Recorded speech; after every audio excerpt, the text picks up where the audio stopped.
So I was recently doing my daily browse of Craigslist for cars, and things took a very dark turn. On this episode of Eat Sleep Drive, we have a C63 AMG Special Edition and conspiracy to commit murder. Yeah, stay tuned, guys. You don't want to miss this story.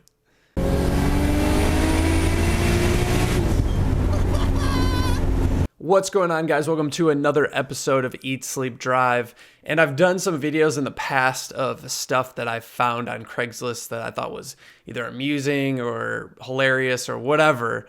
But this recent rabbit hole that I went down definitely takes the cake.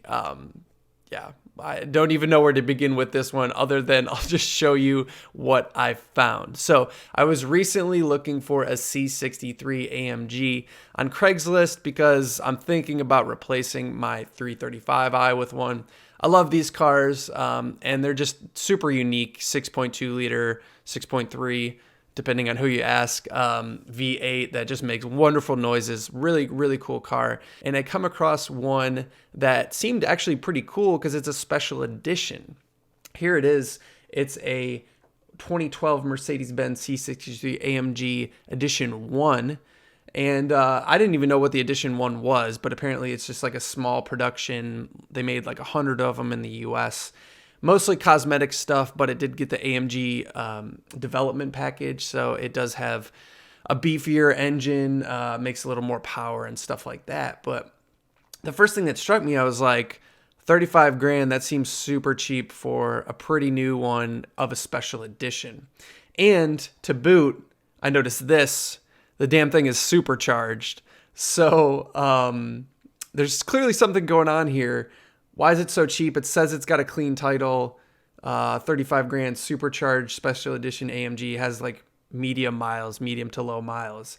Something seems very up. And especially like some of these word choices down here. Brakes and oil recently changed, spells brakes with, yeah, there you go. But anyway, I was like, I need to like do a little bit of research on this, right? So I Googled the VIN number. All I did was Google the VIN number, and it's right on the Craigslist ad. And I'm going to censor out some of this stuff because it contains people's names and stuff, but this is all stuff online. If you want to look it up, like, go for it. But let me pull up what I found in the search results. I Googled the VIN number. There was, just generic Mercedes hits. And then I found this untitled PDF from justice.gov.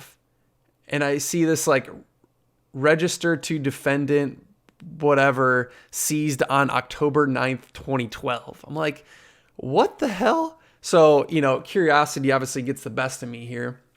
I pull this document up and it is a grand jury charges document. United States District Court, Eastern District of New York, United States of America against this guy, we'll call him Bob. And yeah, this is pretty crazy. So I found this document, and later in the document, it says this 2012 AMG is registered to defendant and was seized. So I'm like, I gotta know what's going on here because this seems pretty legit. There's also references to 9mm handguns and rifles and shotguns being seized. So it just gets juicier and juicier. So I start Googling around for the person's name and all this stuff. And I find this article on New York Times written in 2014. And the title is, Inmate Gets Life in Prison for Plotting to Behead a Judge and Prosecutor.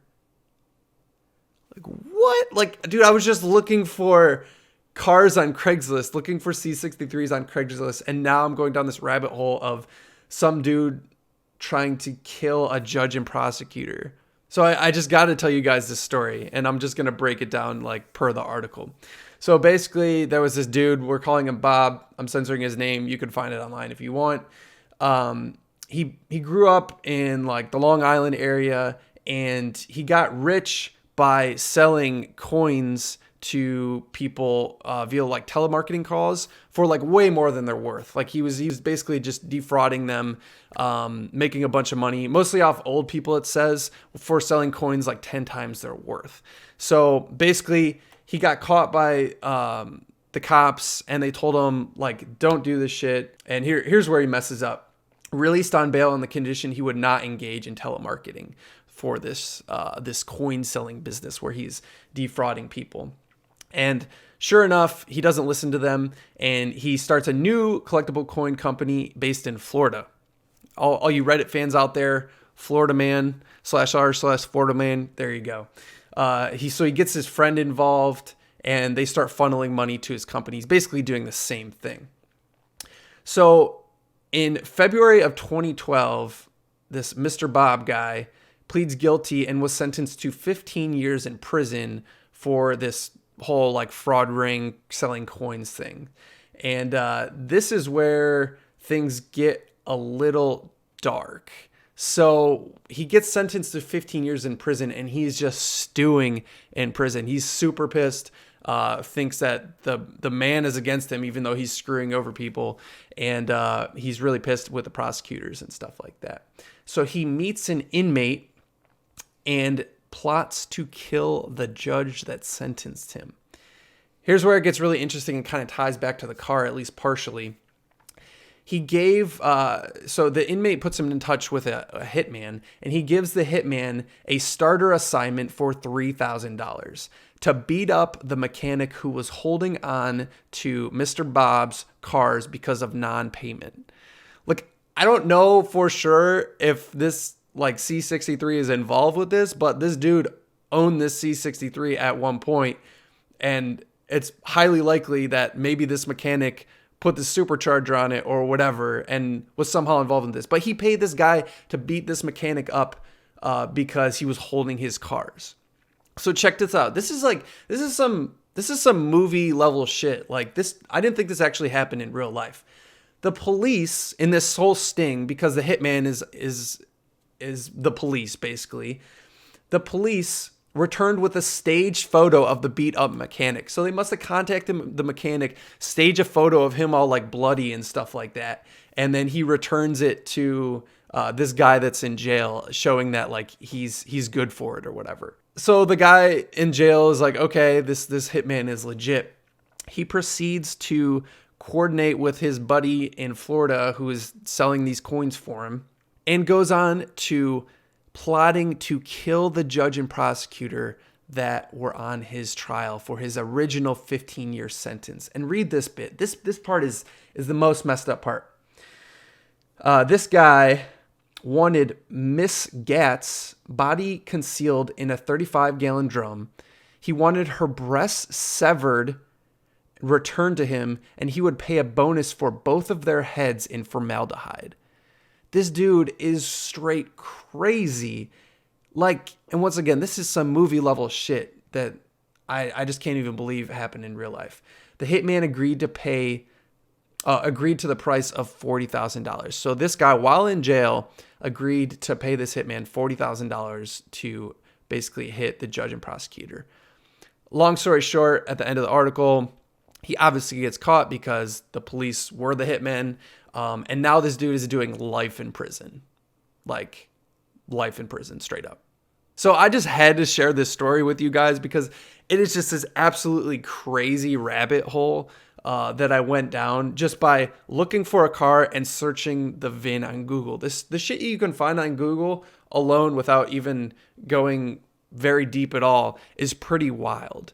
But going back to this ad, these photos creep me out even more. Like, this car is under this strange tarp, like in the woods. It's like in the woods. Like, this is just, it's so creepy. The car is super cool, but I don't think I could own like a car that was, first of all, seized by the government. Who knows like what has happened to this car after it was seized by the government, but was owned by some dude who plotted to kill employees of the government. Like, just straight crazy. Yeah, if you guys have crazy stories like this, I definitely want you to leave them in the comments below so I can look them up. This wasn't a series I was thinking about doing, but if we could start doing some CSI car browsing stuff, that might be pretty entertaining. Let me know what you guys think in the comments below. Did you enjoy the story? Are you going to go buy this car? The car is still dope, but Man, that's like almost buying a car that like someone died in or something. It just weirds me out. It super weirds me out. It has bad juju. So if you guys go and buy it, shoot me an email. Let me know. I would love to know more about this car. Appreciate you guys watching as always. You can follow me on Instagram in between episodes, guys, if you want to see what I'm up to, at Eat Sleep Drive TV. Otherwise, I look forward to seeing you next time. Peace.